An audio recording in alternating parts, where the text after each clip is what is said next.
Hi, John. Hey, Alex. Do you know what I hate? What's that? Well, you already do if you knew how this writing worked. I don't. I can't read. You know that. Yeah, that's true. Plus, Uh, that's a drawing of pregnant Sonic again. the circles do kind of look like pregnant Sonic, or so my therapist says. I'm just imagining Yeah. you at therapy now. We're just like pregnant Sonic, pregnant Sonic, pregnant Sonic, and your therapist is like, yes, that's correct. Good job. That's what it sounds like. We watched Arrival. There it goes, communication breakdown. Communication breakdown. Rare warning from me to the audience here. I am of the firm belief. I mentioned it last week when we announced this movie, that the less you know about this movie going into it, the better. So if you're one of those people that listens to the show without watching the movie, let me just give like one vote to say watch the movie first. Yeah, I would. Now, I I'm not would gonna, second that. I'm not your dad. Like, do whatever you want. I just like in this case, normally I don't care. I like things being spoiled. I'll read about a whole fucking plot before I watch a movie, and it won't change anything. This movie, I think, does a lot better when you don't know anything about it beforehand. So there we go, leaving it right there. Yep, I would second that. And I am your dad, so listen to me. That is some confusing chronology. Watch I this don't movie. think you're 9 months older than me. No, I'm the audience's dad. I'm not your dad. Oh, I thought you were my dad. I'm like, No, I'm not What do you- nearly that racist. I'm working on it though. Here's inshallah. I'll get there. you are working on it. Speaking about racist, the human race gets Ah. visited by hepalopods. What are they called? Heptapods. Oh, heptapods. What'd you think, John? I liked it actually. I was kind of surprised that I that I liked it, but I really enjoyed this. I'm glad to hear you say that, because upon rewatching this is like my favorite sci-fi movie in a really long time. I it's fucking great. love this movie. If you're the kind of person that really loves how technically correct Interstellar is, I don't know that this is the movie for you, because I think there's a lot No. of stuff in here that kind of you sort of take in good faith in terms of science and the ways that some things work. But but I still dug it. I thought it was a kind of a thoughtful piece, rumination on communication and sharing of yourself. I dug it, and I really liked Amy Adams, which I was not expecting to be like blown away by. Like, not that she's not a good actress, but I was really taken by her performance in this. Amy Adams is very good in this. She is one of those actresses that it's. I'll use the term that 20 years ago the kids would say, I sleep on Amy Adams a lot. And then I'll watch her and something be like, oh yeah, she's like probably the best actress of her generation. Like, she's really fucking good. She's really great. I mean, like she keeps like being in these, like, it seems like swing for Oscar roles, like that stupid Hillbilly Elegy and stuff like that. Mm. But I do think she's witty and charming in tons of movies, and I think this required a lot of sort of interiority for how sort of sparse, and there's a better word for this, that I'm austere that this movie is, and kind of like this movie operates at a distance, and you don't know exactly what's going on in some cases, but there's something going on behind the scenes, and she's able to portray that really well. Yeah, she's really wins me over. The whole cast I really thought brought it. I've been on record, I think, yeah, I've said it on the show before that I'm not a big Forrest Whitaker fan, but this I think he showed up for, and he acts like a human, and I enjoyed him in it, which is usually he's so like he's got a Nicolas Cage vibe when he shows up in a lot of his movies, but he's not in movies that Nicolas Cage would do. So you're like, why are you ruining this movie I would like by your Nicolas Cage performance, Mr. Whitaker? But this movie, he's like he acts like a person, and I'm like, oh, this is great. You've got like a gravitas of a leader, but you're also open minded. Like I kind of like you with this. And See, Jeremy Renner didn't suck. Yeah, I mean, Which is the best I'm ever going to say about him. yeah, like he's supposed to be a theoretical physicist, and I kind of don't really buy him as a theoretical anything. Nope. But he was good. He was like really, and I think maybe it's just because I'm used to seeing him in those stupid Marvel movies, or some sort of Bourne thing. But like the same thing where it's like, oh, you can play a human being. That's kind of cool. Yeah, he was fine. Which but you can't say often. it's interesting that a movie about language and communication spends no time going, what's that accent Forrest Whitaker's doing? Is that supposed to be like Boston? Why is he doing that? When he could just talk like Forrest Whitaker. Correct. However, it's just, at least it's a subdued role. Like, at least that's all he's so Nicolas Cage in all of his movies that him just doing a slightly weird voice is, sure, that's great. That's fine, Mr. Whitaker. I'm glad. So, yeah, spoiler. I feel weird, like, talking about this because, like, man, it ruins it if you know. So we're opening with what, in first viewing, is a flashback of Amy Adams's daughter. Right. You see, she's talking about how the start of her story, like she's like, this is the start of your story. Yeah. And you see, almost this.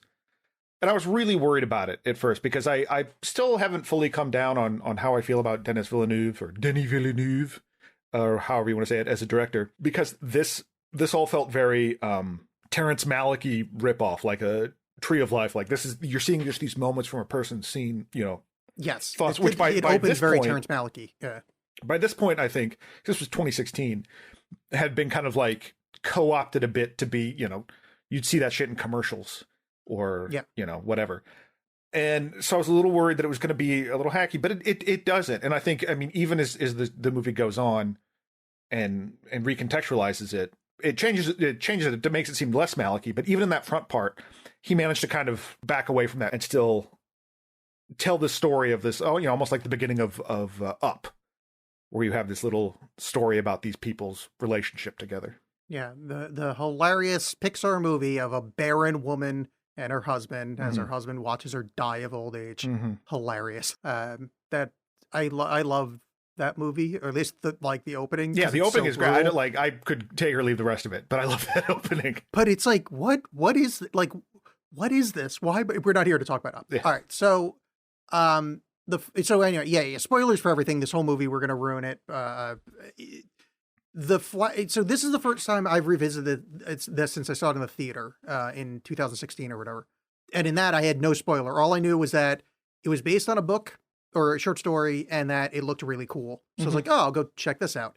So the flash forward thing was, I had no fucking idea. So this is the first time watching it, knowing what they are. And actually, I kind of like them better now, like knowing what it is, because it's like, not to be too like heavy-handed on like, well, the story can be told backwards and forward bullshit, but like having more information, like having sat through the movie and like knowing what it is and then going back to the beginning, it kind of informs a little bit more. It's an interesting rewatch, which I was a little afraid I wasn't going to like it because, it's spoiled, but like, no, it actually, it matured. See, I didn't really know about that going into it, but I was able to piece it out as it played out, like, because you see the stuff at the beginning and okay, so this is the setup. Apparently this person had a kid that died and now they're alone or whatever. Then I started thinking about how, like, well, wait, where's the dad in this? And they don't introduce the flash, other than that first point, they don't introduce the flashback again. You don't see that she doesn't flash whatever till about an hour in. And at that point, I'm like, why are we seeing this? Well, this doesn't have anything to do with anything. And they felt kind of weird and disjointed, but then you see her react to them and they start having this discussion about like dreams. And so I didn't know what was going on, but I'm like, something's not, that didn't happen. Like something's going on. It wasn't the like, it wasn't the what of Interstellar. It was the of this movie. It wasn't, I didn't feel like I was being cheated. It was more just like, you've given me enough here and I like the vibe that's going on that I'm willing to cut you some slack on what exactly is going on here. As much as I liked Interstellar more than you did, this is a much more competent filmmaker and film. So there's, the comparison is like, it's right there, but they're really two so separate films. Like this is such like artistically done filmmaking, and Interstellar is, just a sci-fi movie. So the flash forward thing was, so seeing the theater, and I think, from what I understand about the book, it's written this way too, is I don't think it's meant to be when you see Jeremy Renner in the flash forwards later, is that supposed to be a big reveal? Yeah. Like you're parsed out, because I remember it's towards the end of the film, but like watching it this time, my memory of it was, that when she said, when the daughter was asking for the word for when two sides of a thing and it's like zero-sum game, where she goes, ask your dad, he's the scientist. I go, oh, it's Jeremy Renner. Right, yeah. So, I mean, it's still way towards the end. I'm not some fucking genius that figured out, Bruce Willis was dead the whole time, 2 minutes in the movie. I'm not trying to do that. I mean, but I think it's not supposed to be a giant, holy fuck, it's a slow burn. I think you're supposed to slowly reveal it. And which I like a lot better because I like slow revelation. But Yeah, well, I and I remember think- in the theater having that thought. And I think, I mean, we keep dancing around it, but basically, let's just get it out there now. Where the crux of this movie ends up being really that the way these aliens think is like time doesn't really exist for them. And It's not that time doesn't. It's time's arrow as we understand it. right, I mean, I don't know when we're going to talk about it, so maybe it's right now, but like physics wise, it's one of the interesting things about physics is that we don't understand why cause comes from before effect. Mhm. Like that's not a part of the universe. That's just the way that we experience it. So it's this fucking weird mind fuck of a thing. We're essentially meeting someone that understands that from a physics perspective of like, they understand that effect can come before cause. right. And So they experience that makes time. your brain bleed. Yeah. Yeah. And I think the reason I like this better than Interstellar for a number of reasons, but one of the things is like, so it's not, even though it has a quote unquote twist, which I'm not arguing that the twist doesn't happen. There's clearly supposed to, it clearly operates as a twist. Oh yeah. But it's less of a ta-da thing and more of everything has been structurally built and thematically and all this stuff to this moment. Whereas Interstellar is so much more of a ta-da thing, is about how love is the fifth dimension and now I'm trapped in a bookcase. And I just think this is more thoughtfully revealed like that. And so although it's kind of a similar idea that both are dealing with, I think this is less about the idea itself and more about how you deal with that idea, how you communicate that idea, how she deals with that, Oh yeah. and what that means going forward, how this changes her.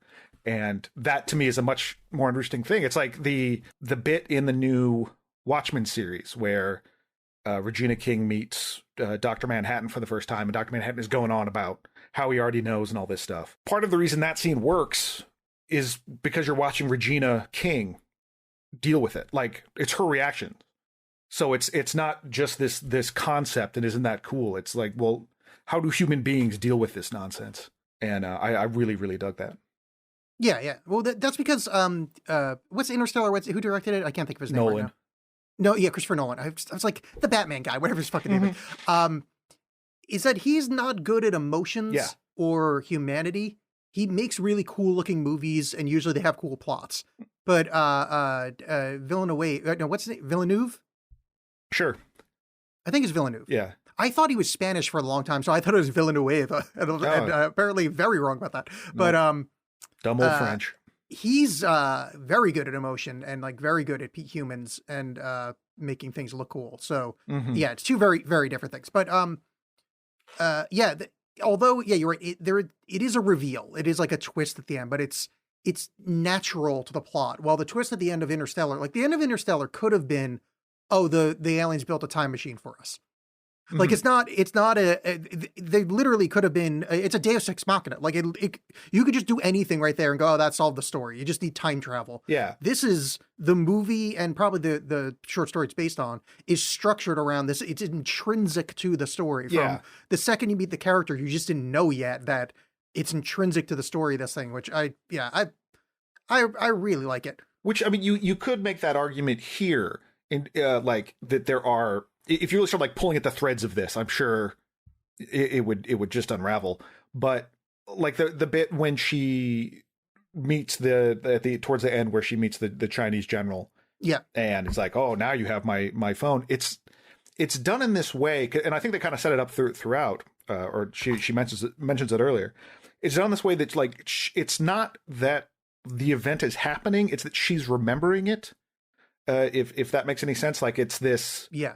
It's also kind of the faultiness of memory, which is why when she's having that moment, she's like, oh my God, oh, this is right here. This is when this happened, because she's kind of forgotten about it. And it's, so you can do this kind of, godly that, oh, I just remember that in the future, I actually saved the day. So I saved the day. But this movie doesn't really do that. I think it skirts that just well enough. It's also, I like, and I don't know, I'm just going to say this is built in because I have faith that this movie did things on purpose. Not that he's very Kubrick-y, but he's got a Kubrick thing. Like Kubrick, I trust that he planned things. Like now, of course, he's a master at doing this. And Villeneuve, I have that same thing with, I just like, I trust you to have done this. But I like that the Chinese thing is because the whole thing with China is that they start talking to the heptapods using mahjong as kind of their template, as like as game theory is the way they speak to him. And like that's what he does at the end is he seeds it like a game. He's putting the clues down. Like that Chinese thing is like, oh well, remember this. Here's the password that you Mhm. have to say. Here's my phone number. And it's a very game way of doing it. While she's on this emotional linguistic trip, and she sticks to it that way. And the interaction between those two like really fit with the interaction of how they're in the kind of this whole movie is a metaphor for NLP, neuro linguistic programming. You know, like the whole your brain gets created. You know, your brain changes with language changes your brain. Yeah, what did they say? Sapir-Whorf or whatever. I think that was the Sapir-Whorf hypothesis. Oh, I She don't, mentions. yeah, they do mention in the movie. I'm just remembering college stuff, that I never learned enough to really even should be commenting on this, but I do remember enough that, and I've done NLP in therapy before, but you know, this whole movie is this kind of, you know, metaphor for that of like, you know, language and their language is circular and blah, blah, Mhm. blah. And I love that it comes together with him doing this game thing, but, Yeah, well, and I think faith is a good thing to bring up. I think because, and I don't know why I'm only choosing Interstellar because there's several other First Contact movies, but I guess it's maybe the time element here. But I no, think but also Interstellar has a very similar setup to the film. Mhm. Like, I mean, like act structure and the way it ends, and there's a time travel element, See, and it's also easy this- to compare because it's, you know, one's not as good. So well, you can, because but my point is like I think this movie has faith in you, the audience, where I feel like Interstellar is more of a like, okay, let me explain to you what's happening because I love explaining Yeah. things and we're scientifically correct here and all this stuff. And this is just like, we're just going to give you enough to make it so you can kind of understand that this person is the best person at their job with language. Like, I'm sure if you know linguistics, there's a lot of, you know, leaps to be made and stuff like that. But I think he did a good enough job with that and with helping you understand what was going on. Like I said, with these flashbacks and kind of the way they were structured and her reaction. So that it didn't feel to me, it didn't feel like such a twist reveal as it's more this like, oh my gosh, yeah, this was all building to this. And Yeah. I think that is something I appreciate from a filmmaker. the other aspect that in comparison to Interstellar and kind of The Martian too, even though that's not a First Contact movie, is Mhm. one of the things I like about Interstellar. It's like, you know, they refer to the Martian as competency porn, where it's like this: you're watching someone be really good at something, Uh-huh. um, and it's like, oh, this is great. Like this guy like doesn't suck, and he's just thinking. And Interstellar's that on a sci-fi competency. Look, I'm flexing my sci-fi muscles. While Arrival has that, but there's a story and emotion wrapped around it. Like Louise, she's competent as fuck. Like she's like the world's best like linguist. Like, but it's wrapped around things, so it's not potatoes, bitch. It's not circle language, bitch. Yeah. It's slow reveal. And I think there's a lesson to be learned from sci-fi movie making where you can have heart and soul and character and still have the heart of it be like kind of competency, which is the difference between Interstellar or The Martian and this, where it's, you know, yeah, that's kind of that's something like that. I don't know. Yeah, no, I get what you're saying, Yeah, and I think something there. I there's- kind of ran out of steam. well, no, but I think like as an audience member too, it's a way to kind of give me that, but don't beat me over the head with it. There's a book called The Three Body Problem, which is and it's like the first in a series. I forget the author's name now, but Yeah, it's Hugh. yeah, I don't remember, but like it's again, No, I kind do. of It's like something like that. almost like a First Contact thing. But so much of it is just like these turgid physics lectures. Yeah, And I hate this so much. And there's certainly an audience for that. People know and like physics. I don't. I like cartoons. So like when I was saying earlier about just skirting over some of this stuff to give you like the basic ideas, I thought was nice and not done in a way that to me was like too hand wavy. I think it still gave you enough. If you're an idiot like me, it gave you enough to kind of chew on. So Three Body Problem is Shishen Liu, which I just combined both of his names into one. Also, I'm mispronouncing it, I'm sure. Sure. But I thought of Three Body Problem while I was watching this as well. And I'm trying to remember.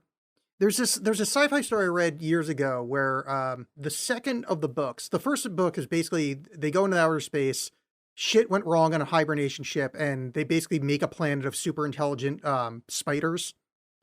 This sounds Ooh. really stupid, but it's actually really well done. And a lot of it is trying to learn how to communicate with the spiders. Like they communicate by like vibrating their web Ugh. and trying to make that to talk to humans. Is like at one point a spider captures humans and they basically just starve the human to death because they had no concept that like air releasing from their food hole could possibly be language. Because to them, language is vibrating a string. But anyway, the second book is they meet cephalopods. And the cephalopods have this thing where, because cephalopods have brains in all of their limbs, like on Earth, as well as in this, the head is the thinking one that does all the math and shit, but then the bodies like run the ship. Ugh. So like the tentacles will just be doing something and the head doesn't really have control over it. So it's almost like a hive mind. And this was like where they were talking about how the language of the heptapods in this, the spoken language is completely different than their written language. Mhm. I'm like, oh, that's like that sci-fi book of the the head is almost like an entire different entity. And it was like, I really like this movie. Let's just watch this again. Well, so I was going to have a whole thing about how this movie has a pretty cynical and kind of crummy view of humanity. In that, our reactions to most things like, whatever, I don't have time to figure this out. They're going to attack us. We better kill them. But hearing those two things absolutely destroy those things. Giant spiders, no thank you. Get rid of them. Awful. Things with brains and tentacles, that can't be good. Yeah. Bomb them. Starship Troopers all the way, baby. Like I have now it changed my is- opinion of this movie. Just no, I'm a complete xenophobe. Here's the thing about that is reading those. Oh, I really wish I can't remember what the fuck the name of those books are called. But when you cross this barrier between, you start getting empathy towards the spiders because you start getting to Nope. know them and like know their society.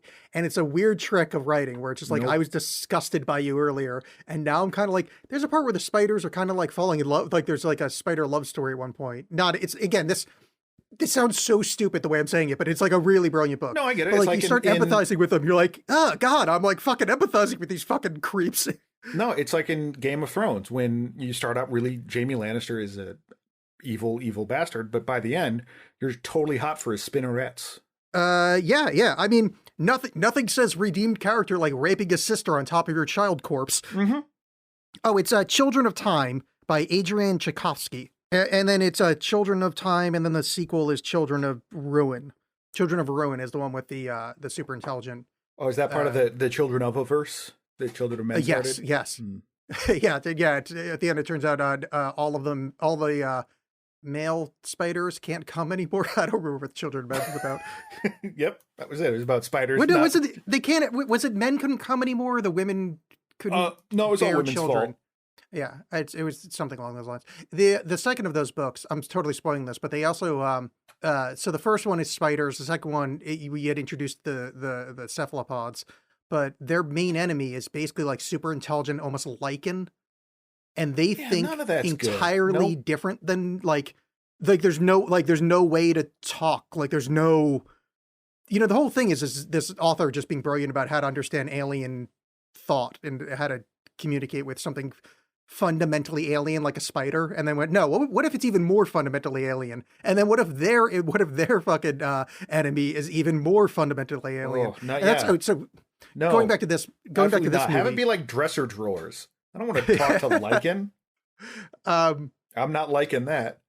yeah, the solution to world peace is cedar, so the moths don't get you, hyper intelligent moths. Mm-mm. But I love the beginning of this. One, and this is a rare compliment, but when the aliens arrived, it reminded me of 9/11. I don't know if I forget if we ever talked about that. I'm not going to give my whole 9/11 story, but like, so I lived. So I was flying a plane into the world. Yeah. So anyway, I had this box cutter. I was screaming Allahu Akbar. I lived like really close to New York. Like, I went to class that day after the attack had happened because it was my first day in class. I remember it was my second class in college, and I didn't really know what to do because like no one told us what to do. So I went to this building where you could literally see the smoke out of the window. Like you could see 9/11 happening. So we're in this fucking English 101 class. Everybody's just like, should we be here? Like, we don't know what, it's like, it's that feeling of like you go to a wedding and you thought it was casual and everybody else was wearing a suit. You're like, oh, am I wrong? Or are you guys wrong? Oh, this wasn't fancy. So we're all just like, I don't really know what to do. And the teacher came in and had this, I don't really know what to do. Yeah. It's like, I get, you guys have books, maybe read something, just, and then they canceled class, like, right after that period, that class had ended. They gave like a siren warning of like, everybody go home. Obviously, this was really stupid. Why the fuck would you show up here anyway? So like them being on campus and it really like, teacher, could you like, I don't know, turn the TV on? Cause some fucking shit's going down. And then it's like, you turn the TV on, like, what? There's fucking aliens in Minnesota or where the hell they landed? Which again, I like that because it wasn't the way it was presented in the movie is like, you're watching Amy Adams watch it. You're not watching the thing itself. Yeah. Which the last comparison to Interstellar. In Interstellar, they would have shown like that background documentary footage of the day they landed and make it completely outside of people. Right. Yeah. But that's, I think, the most effective part of this film is so that part, and then the sheer alienness of when they first go into the ship. So she gets recruited. Hawkeye's with her because he's a mathematician, and they go in there and just well, what the fuck do we do now? It's so well done. Yeah, there was a bit of a teeth grinding moment for me because the ship is just hovering. It looks like a sesame seed, not a sesame seed, a sunflower seed. And it's like just hovering a little bit off the ground. And so they all climb into the scissor lift, and the scissor lift goes up to a not opening and then drives over to the opening just so they could do a cool shot of Jeremy Renner, like rubbing his hand on the bottom of the ship. It's like, okay, fine. Like that looked neat. I enjoyed that shot, but that's kind of dumb that they did that. But I thought that was the ship opening. I didn't realize that was a scissor lift moving. I thought it was a scissor. Yeah, because you see his hand like running along the bottom. I thought I completely thought it was a scissor lift. I thought moving. that grind. No, because there's a noise. I thought that was the noise of a giant door opening. You could be right. I took it as a scissor lift moving. No, because if you're right, that's real dumb. Like I took that as I thought that was the ship kind of. They like moved into the. I'd have to rewatch it, but I thought they moved into place the whole. Anyway. Oh, you could. But that you could be right. Really I assure you, my way is far more dramatic. They should have done it that way if they didn't. The bit. So they just it's this long tube. Or, this long kind of vertical hallway that leads to this white light at the end. Wait, so you're saying first they scissor and then there's a long tube? Tell me more. Sorry, I've been too intelligent and thoughtful. I need to make some kind of lesbian and then sex joke. And the guy, like the army guy that's like taking them up there, cracks open it's all dark, cracks open a glow stick and throws it up in the air. And then the glow stick like lands on the ground. Like the gravity changes. Yeah, the gravity, it goes, what do you call that one? It's, it goes up and then side. No, I know up and side, but there's a what's why did you ask me? Well, because I thought when I said, by the time I said, what do you call it? And I told you. No, but what I'm saying is by the time the word it came out, I thought my brain would have caught up and knew the word for it. And prevented me from answering. Gravity was tangential. It was a tangent to actual gravity. That's not the word I was looking at, but it sounded pretty good. But it sounded smart, which is what sort of this But anyway, movie. yeah, so gravity takes like a 45-degree turn, and it's a beautiful shot. It's a beautiful shot, but it cuts back to Jeremy Renner and he goes like, well, that happened. And did it's he do like, that? yeah, and it's like, just let me experience wonder, please. Like that's part of what drives me nuts about that kind of Whedon-y shit is it's like, just let me have this. This is amazing what just happened. I don't need you to undercut it by being wacky about it. And I'm a defender. Oh, sorry, go ahead. Well, they move past it pretty quickly. And I mean, it is sort of like, yes, that's his character. Because he's a little bit like a more acerbic kind of guy. But still, it's just like, fuck. Just because I hate that. It's so trite. So I'm a defender of that kind of thing in the right movie. Like any superhero or whatever, good. Have fun. Make quippy things. Not in this. Like this. Let's have some fucking drama. Let's be serious adults and watch a serious adult movie right now. Not like that. Not like that. But this is where you get introduced to the what eventually is called the heptapods. And oh my god, Johan Johansson's soundtrack is so great. Oh yeah. And this movie more than anything else we've watched recently, including those stupid like big blockbuster stuff, like made me wish I was in a theater. Like just that bone rattling that's going on. I saw this I in wish the I could have theater. seen this in a theater. It's beautiful on a big screen, but two, it's the way it's shot, in that Color. kind of saturated sort of style where it's like a little like dulled.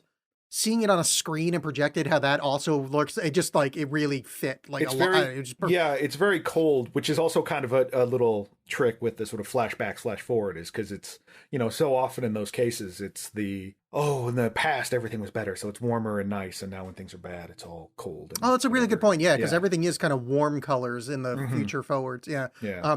But yeah, the soundtrack I remember in the theater was, it reminded me of watching the original Star Wars in the theater when they did the re-releases of like Mhm. John Williams at his like the height of his craft. Not that Yeah. not that this guy's doing as bombastic as John Williams, but like we're just like, oh, this is somebody that's just knocking something out of the park and you're here for it. Yeah, And it felt like that. Yeah. it bummed me out just because thinking about how he and before he passed away, he and Villeneuve like fell out because his soundtrack to 2049 wasn't working or something, so that's why it's Hans Zimmer. And I Is that actually, guy dead? yeah. Oh, drugs, that I sucks. believe. Oh, yeah, because he's really good, and Yeah. like the soundtrack is really good. Yeah, with he's the score same or guy that whatever. did the soundtrack to Mandy, among other things. That's but- absolutely right. Yeah. We Yeah. did talk about him. Yeah, because he's great. So R.I.P. that guy. But yeah, the soundtrack is great, and I mean, and just the sound design, like the noises they make, I really enjoyed as well. Yeah, and that first scene where they're making, so the heptapods are making the noise. You don't really get to see them that well, and then the most tension ratcheting thing is the chirping of that little bird. Yes, yeah, because they bring in a bird like a canary in a coal mine kind of Oh thing. boy, is like what a brilliant little thing. How loud that is in the mix Mm-hmm.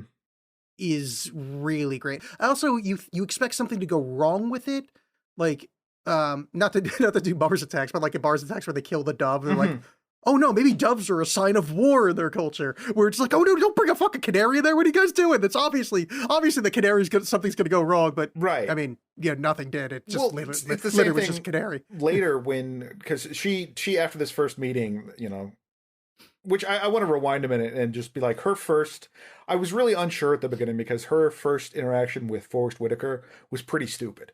Because he shows up and he's like, I need you to, you know, you still have top secret clearance. You worked with us in the past. You helped us translate these insurgent videos. You made quick work of those videos. Well, you made quick work of the insurgents.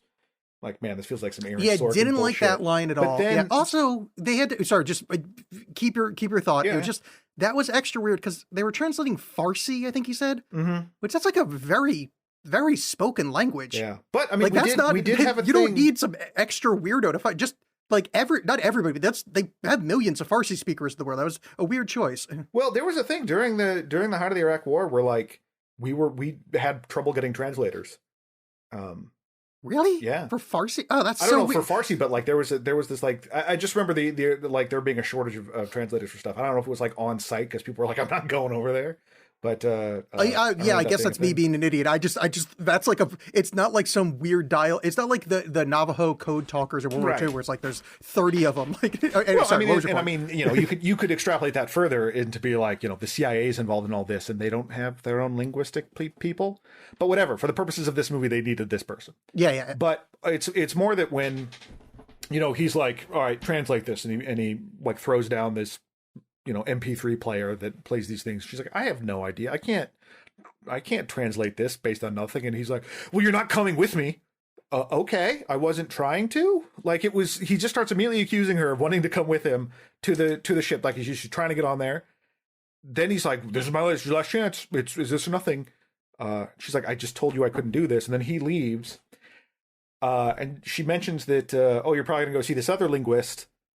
Go ahead and ask him what the Sanskrit word for war is and what it translates to. I actually do like this. Well, I do like this, but like the payoff doesn't make any sense to me in that the army guy shows back up, Forrest Whitaker shows back up later, like in the middle of the night at her house, and he's like, "What did you say?" She's like, "You said it meant argument. What do you say?" She's like, "It means the desire for more cows," which I had heard of before. I think in a Trivial Pursuit answer or something. I understand it's a mood; it's trying to be dramatic, but. So what does that mean? Why was that the decisive point? Well, because he's wondering whether or not aliens are about to attack us. So the Right. difference between we're about to have a disagreement or "We're here for your cows." Obviously not real, like, but is a very, very important thing from a military standpoint. Right, but so like, did he look it up in the interim and find out that was? I think the idea is that yes, he either looked it up or asked somebody on staff, and they said the exact literal translation is this, right, and that's the important thing to understand instead of being the functional translation of disagreement. I just think you could have called, is all I'm saying. Yes. No, also it's not the most functional scene, but I liked it because it's real hard to get across I'm a badass linguist. Well, I think I think there's that, but I think it also honestly it does add to her character, because once you realize that her isolation and being weird at the beginning is not a result of what you have seen, is not a result of the loss of a child, and loss of a husband or whatever. That she's just this lonely, cut off person. This is how she's dealing with people, and that might be why, because she's also kind of like hard to like give herself up. Because when she first, she's kind of shitty to Jeremy Renner when she first meets him, and the movie kind of dodges this too, which thankfully, when they first meet on the helicopter to the location, Jeremy Renner is reading from her book and is like, you say language is the cornerstone of society. Actually, it's science. No, it's not. I mean, societies weren't formed because like people found beakers. It's talking. That's what it is. I noted that too, but I forgave it for two reasons. Was they need to introduce I'm a scientist and you're a linguist, and whatever you do. But also, I kind of thought that maybe Jeremy Renner, that was going to be his character. Yes.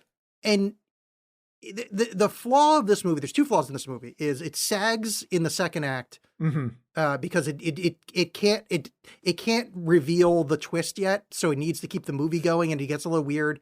And as much as I don't really like Jeremy Renner, but that there needed to be more character with him to make the movie work a little bit better. And I think if they had kept him being like, at no point does he really do anything. Like, he talks on the phone to some guy once, like, and at one point he's like, "Oh yeah, we figured something out."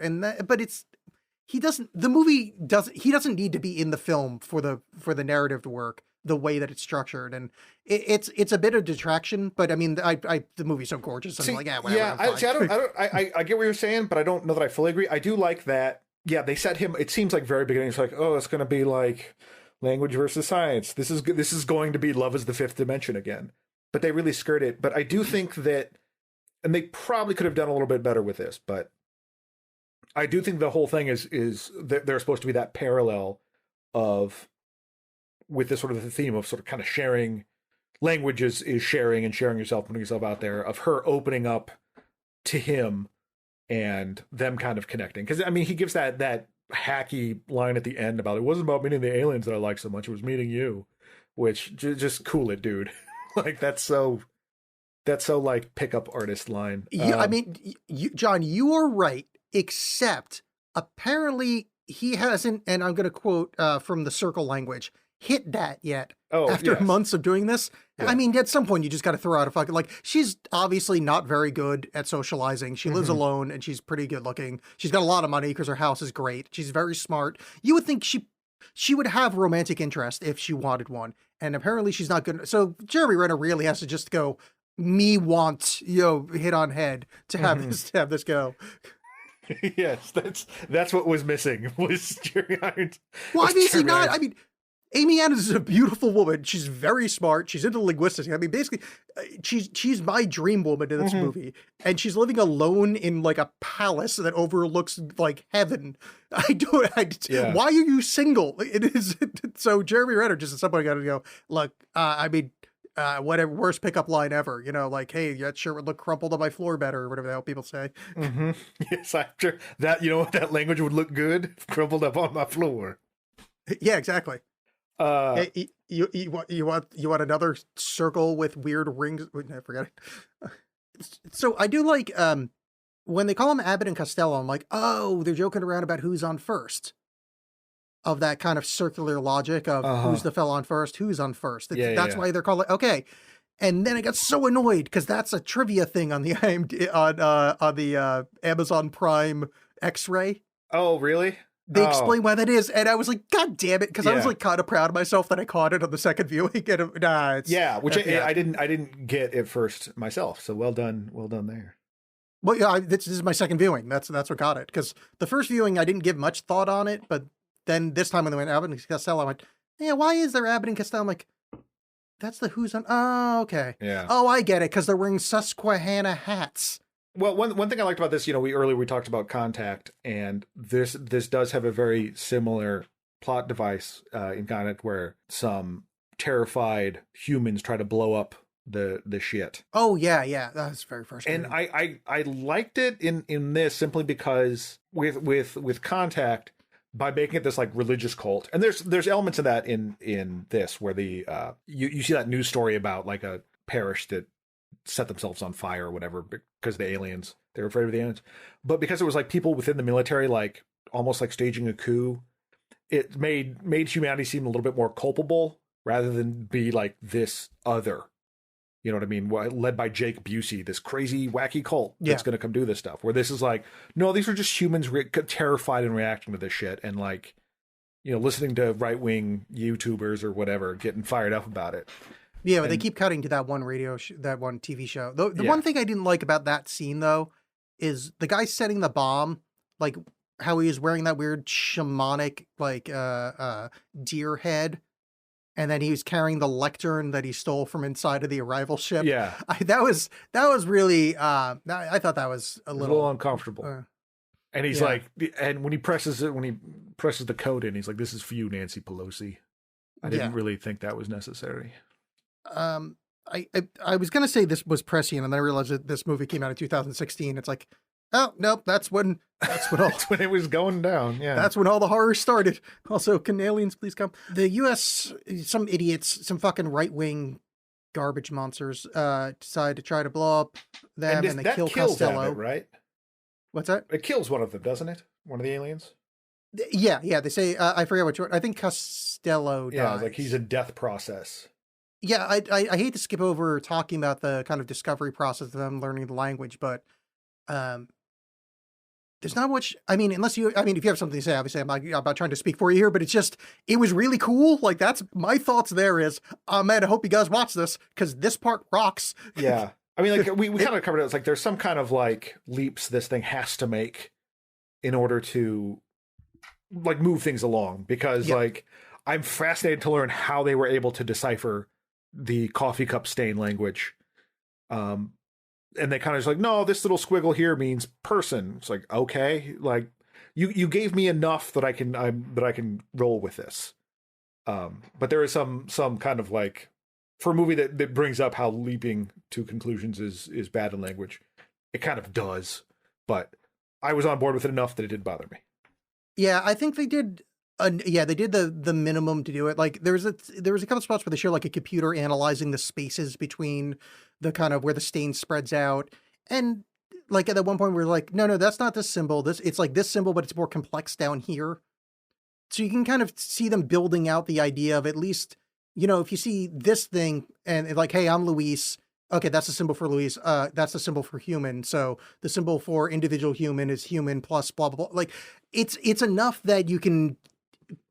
I mean, it would take decades, but it's enough that you go, all right, fine, yeah. I also like, because they even referenced that one of the people in Pakistan, because there's 12 of these sunflower seeds around the world, and the CIA is in contact with, or has people in different areas and studying this, and the people in Pakistan figured out that the language exists outside of time. These iconographs or whatever they call them, but.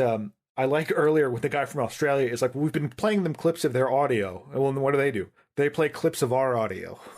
Like, they're like, oh yeah, this is what you sound like. Yeah. And I just like that. That's you. We're just throwing whatever at these things. And it's like when I meow back to my cat, like what? You're just making fun of what I just said. That is cruel. Yeah. It's an interesting thing. I also like, even though they're far more advanced than we are, to word it that way, which is problematic language in that the time aspect, but just to say they're more advanced, that it's not like they're fucking with us. They don't know how to communicate yet either. Like they don't know how to make the Oh, those people that think you drop the coffee cup, then the coffee cup breaks. We don't know how to talk to the then people. Mm-hmm. We don't know how to communicate with the thens. We know how to communicate with the coffee cup and broken cup at same, like we know how to communicate simultaneity. That's the people we can talk to. We don't, and it's great that it's a learning process from both sides instead of a godlike thing that's just messing with us. And I think this speaks a little bit to the omnipotence argument of knowing the future, whatever, is that they know what's coming, sort of, and they know that humanity has to help them, but they can't just show up and be like, oh, but we learned your language later, so we know this now. It's about the process, it's about getting you to understand the language. That needs to happen. They can't just drop down a dictionary because it's a whole thought process.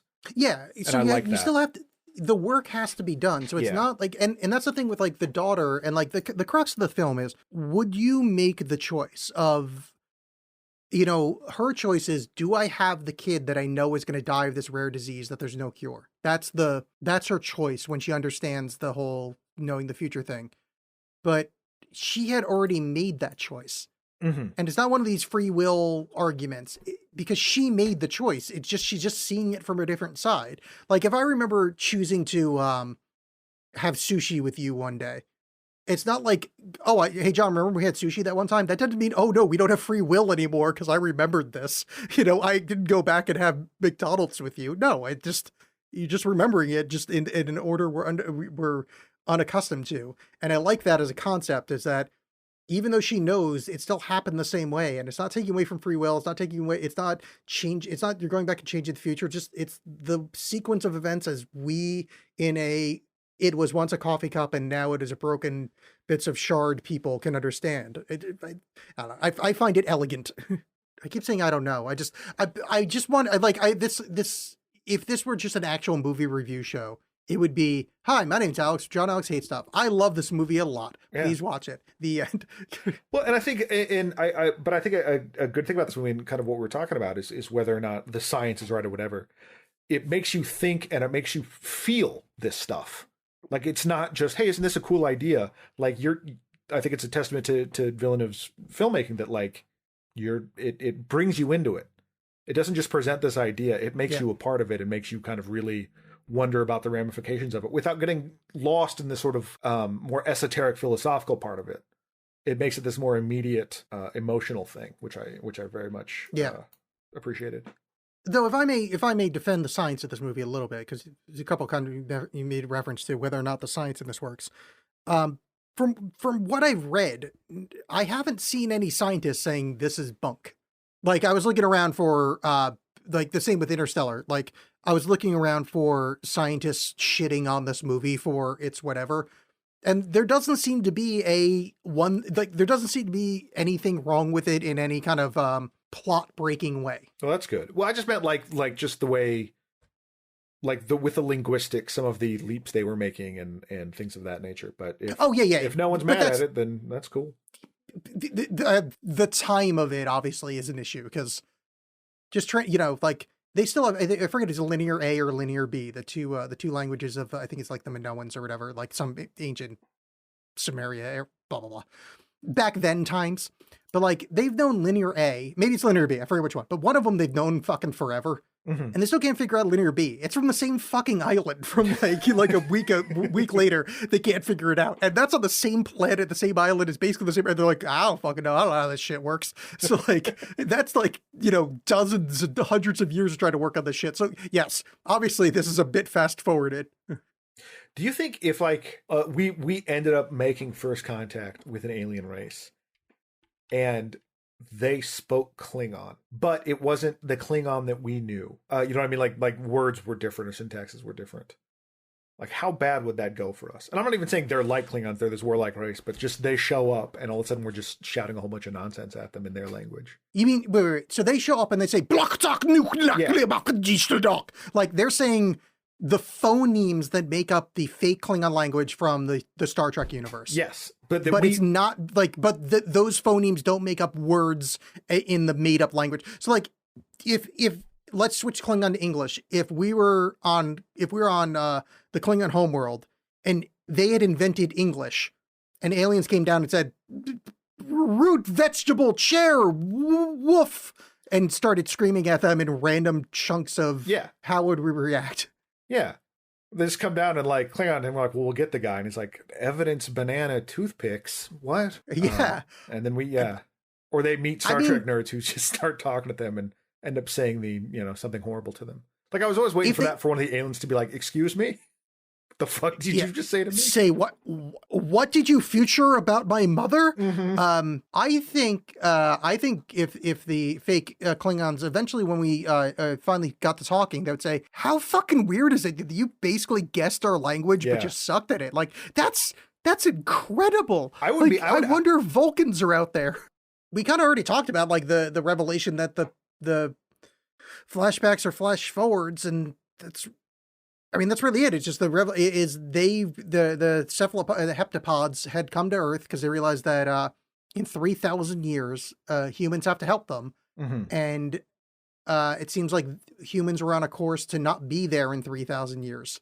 So they had to come back and give a little poke. Yeah, they use had one to- of their heptapods to give us a little poke. Make sure they're there. Like make sure that we know how to do all the science, know how to do all the things that they need in 3,000 years. And it's a nice, elegant little thing. I like that they don't say why they need help. They don't say how. They don't say what humans will look like in 3,000 years. It's, It's nice. I'm pretty convinced it's cancel culture. They need humans because by that point, humans will have gotten past cancel culture. 3,000, like that'll probably get fixed like 2,500 years. And then they'll start to experience, and humans can come up and be like, no, heptapod Louis C.K. should still have a job. And Yeah, they're just, and they're then actually and- they're all TV executives from the future that come back and are Yeah. worried they're going to lose a revenue stream. It turns out Costello beat off 7 times simultaneously in front of an intern. Yeah. Which so It's even worse because it's 7. the aliens themselves, like, so at one point Amy Adams goes past the barrier between them and like gets to see them in their full form, and they just like they almost look like a person at the top, and the camera almost treats them like that a couple of times.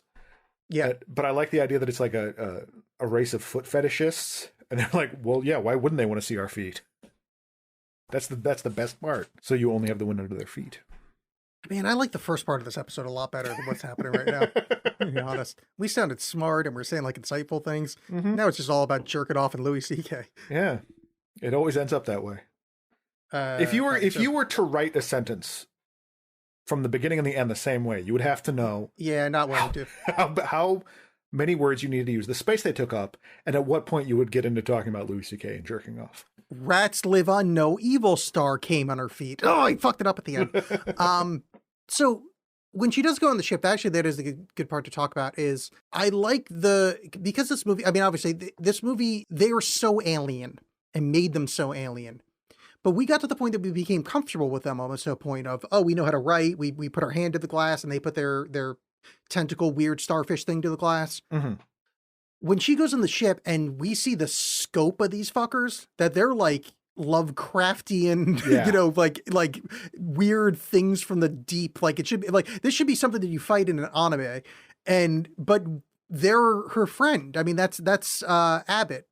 No, that's Costello. That's the one that's not dead. Right. It's really interesting of like now there's trust, but also you've kind of re-alienized them because you've built this trust through a bit of window. But then when you're there, you're looking up like, oh shit, no, they're like 50 feet fucking tall and more alien than you can possibly imagine. And you don't even fully see them. They're still, Yeah. obscured by the fog because they would be too much otherwise. Yeah.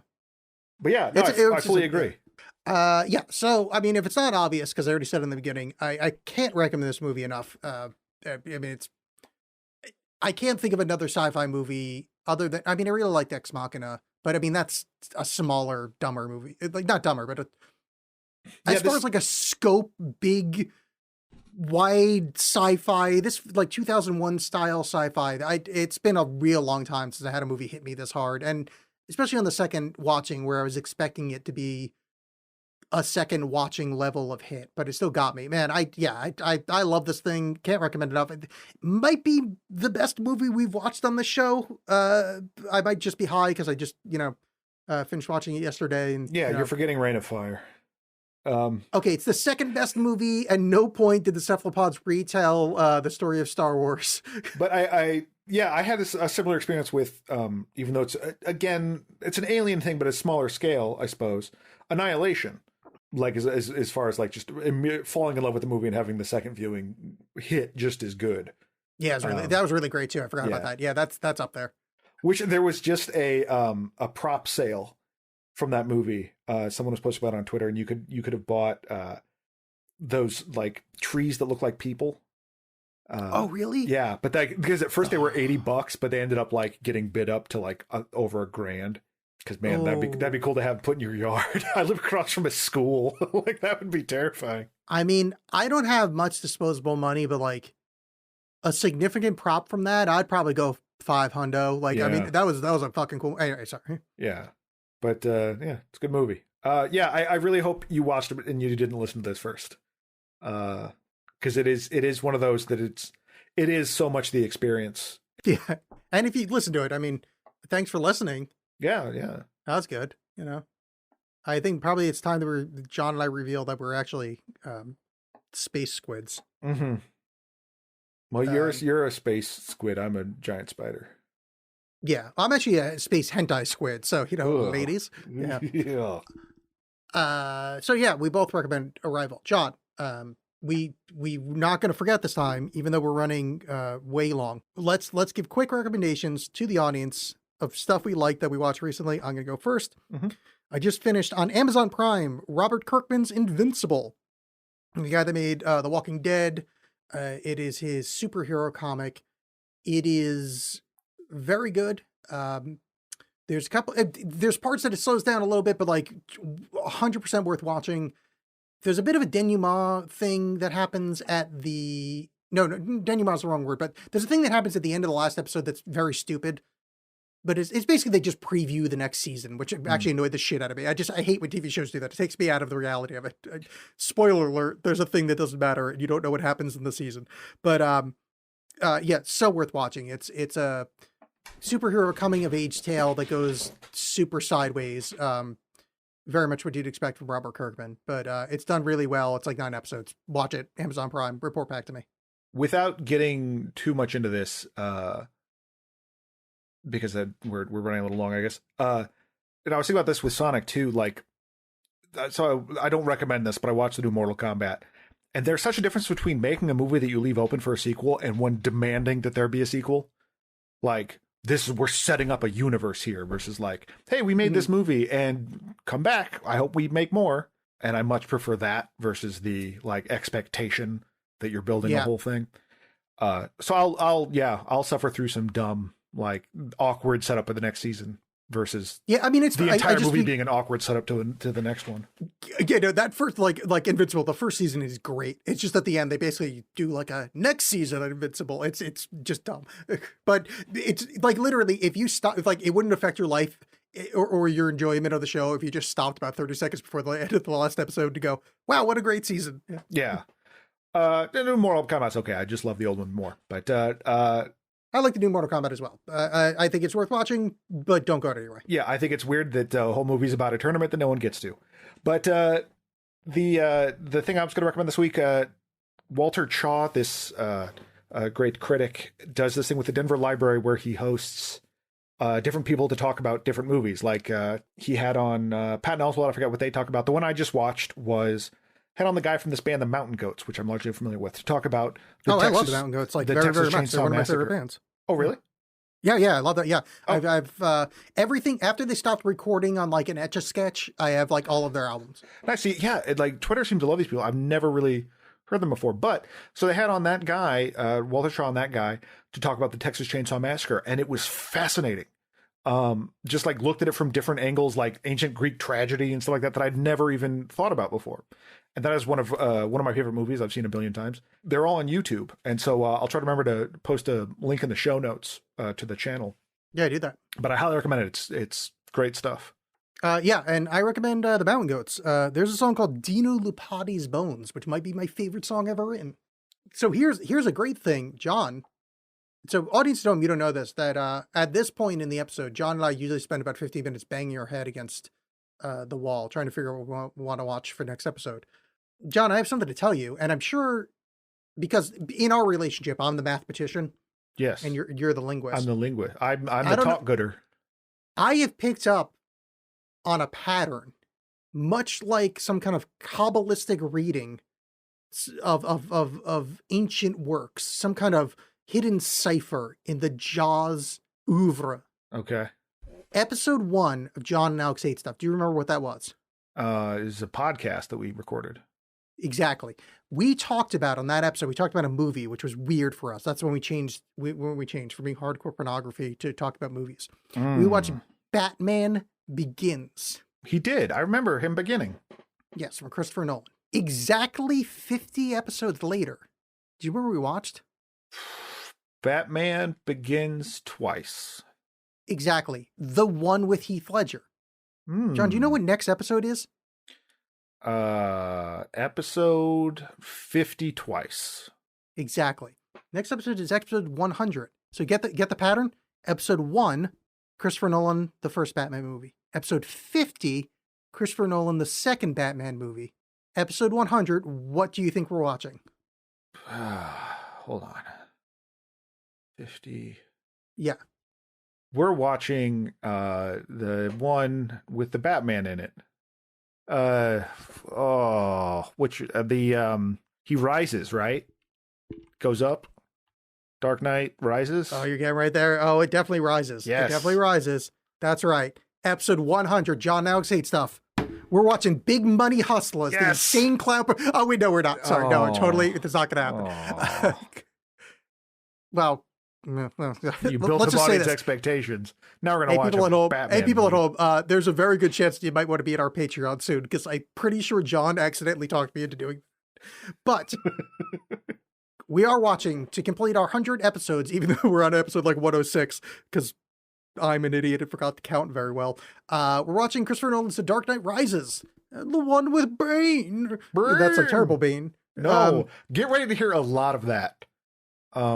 Because I do this all the time around my house. So Get ready to hear an from excuse John, to do it to an audience that's not my cats. Love it. I think this many years later, I'm finally willing to admit that I can't do the Bane thing, and as much as I want to, because it sounds fun. So that's going to be from John. But we're episode 100, John Alex Hate Stuff, which weirdly enough, because we had extra Mandalorian episodes, we did bonus episodes, etc. Our 100th episode also is almost exactly our 4-year anniversary. Wow. John, happy anniversary. Happy Yeah. 100 episodes. Oh. And audience at home, you know what that means? You better start fucking sharing the show, doing stuff on the social media, or I'm gonna get a little masturbatory on the Yeah, I don't know what's going it's on all down there. Yeah, so episode 100, we're gonna do that. So watch it along with us. I mean, really, we're not gonna do anything big. It's an episode divided by 100, which most things that's important. It's metric, baby. It's our centennial. Mm-hmm. In reference to that, episode 200, John and I are going to go bicentennial, if you know what I'm saying. We're finally going to sleep with girls. Woo! Road trip. Yeah, woo! That should be 200 episodes. John and Alex go on a road trip across the country and watch dumb movies in various states. Yeah. We're in Montana, where Arrival took place, and we're going to watch, I don't know, fucking Bucky Larson. Yeah, we're in Suburban Sasquatch again. Oh, no, that was East Coast. That wasn't Montana, though, right? I think that was Pennsylvania. Yeah, Pennsylvania. That's it. Yeah. Because the Sasquatch followed him. Yeah. Oh, what a great movie. Anyway, so yes, Batman, The Dark Knight Rises. What's it called? The Dark Knight Rises? Dark Knight, yeah, he does something. He Dark gets Knight up to some Rises. nonsense. So look forward to me bitching about how I can't hear anybody speak. And yeah, that's about it. So I will see you all. No, wait, it's not. Which one? Batman Begins was the first one? Yeah. No, what's the Dark Knight? The Dark Knight is the Heath Ledger one. Oh, that's what fucked me up. Ew, so he really called the second movie's The Dark Knight and the third movie's The Dark Knight Rises? Yeah. Oh, that's shitty naming. Yeah.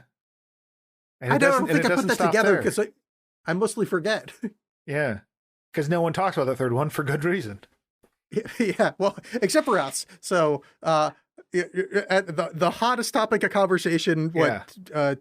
10 years, Yeah, 6 years? I don't know. topical. Yeah, people dying to know. They're, jury's still out on this movie. So Yes. it's time for us 9 to years weigh in. later, we're going to talk about We're going to settle the Dark Knight case. Rises. Yeah. Oh boy.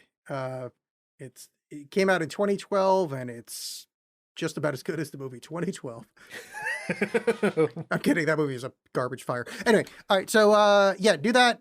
Tell people to listen to our show. That'd be really appreciative. Actually, I yelled at you guys last week, and I did see an increase in people like talking about it. So that actually made me happy because I'm really lonely and, You respond to like tough nothing's ever love. going to make my life better. So maybe you can help. So okay, I love you. Bye. Bye.